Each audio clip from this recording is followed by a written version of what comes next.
Welcome back. The title of this mini lecture is World War I, Part 1. And we're going to talk about 5 terms or themes that, as you learn more about this time period and this material, these can serve as a gateway for you understanding the content you're engaging with.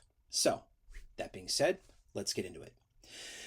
Now, in thinking about this from the perspective broadly of a global war, it's good to look at the years generally. So, first term, first thought, first year, 1914. So we have the assassination of the Archduke of the Austro-Hungarian Empire, Franz Ferdinand. This process happens, and within a number of weeks of his death, you will have mobilization orders that are sent out to European armies, alliance systems that are brought to bear, and a war will begin. Now, the assassination then sets off this process whereby these alliances that had been around for a very long time are put into effect. Now, those alliances had been around since the days of the end of the Napoleonic Wars. So you're thinking 1815, right? That kind of stuff, right? So there was an openness on the part of many of the powers of Europe to be able to provide a balance of power. Although the alliances had been updated in the generation or so before World War I, they were kind of coming out of that same vision. And again, you're going to have a process whereby Germany and Austria-Hungary, of course, are allies. They're going to, Austria-Hungary, of course, is going to attack Serbia. Germany, in order to protect Austria-Hungary, is going to attack France. And in order to do so, they're going to go through Belgium.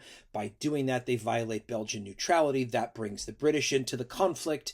And as a result, you're going to have, again, further nations engaged in a wider war occur. And this is also that Schlieffen Plan that's going to fail.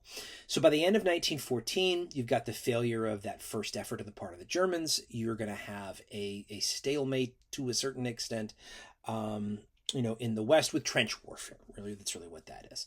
To break that sort of somewhat stalemate, that brings us to 1915, where you end up with what's called the Gallipoli campaign.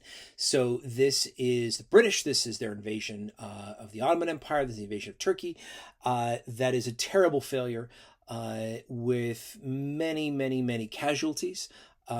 Because the Ottoman forces, the Turkish forces, are going to be very effective against the British and the Australian and the New Zealand troops there in 1915. So this effort to kind of break, this static nature of the war in the West, doesn't succeed. All right, this kind of brings us to 1916. And this is the time period of really the brutal trench warfare, machine guns, artillery, mass casualty events that some of these battles and campaigns are going to become. So this is the time period in the Western Front of Verdun. This is the time period in the Western Front of the Battle of the Somme. So the first day of the Battle of the Somme, July 1st, 1916, the bloodiest day in British history. You've got approximately 120,000 soldiers that are going to go over the line. It's something like 20,000 are killed, 40,000 are wounded within the first couple hours. I mean, it's really, really terrible stuff. And it is out of that era that you're going to see, kind of a view that maybe tactics, need to change. Maybe you're going to see the use, you're going to start to see the use of new technologies, as a way of breaking through, to a certain extent. All right. 1917 is another transformative year, right? So this is the next point. This is the year of the Russian Revolution beginning, which will lead eventually, of course, to the creation of the Soviet Union, but at least within the effective period of the conflict, eventually the Treaty of Brest-Litovsk and the eventual withdrawal of Russia from the war, which means a refocus on the part of the Germans, into 1918. And much of that period, of course, is their offensives. Now, the last point for us is going to be the Lusitania. So we need to, if we're looking at the First World War from an American perspective, understand that America, we were sort of comparatively late coming into this war, in that the war had begun in 1914 and we don't join until 1917. And although the Lusitania sinking, the ship that sank that had Americans and others on it, was of course a tragedy.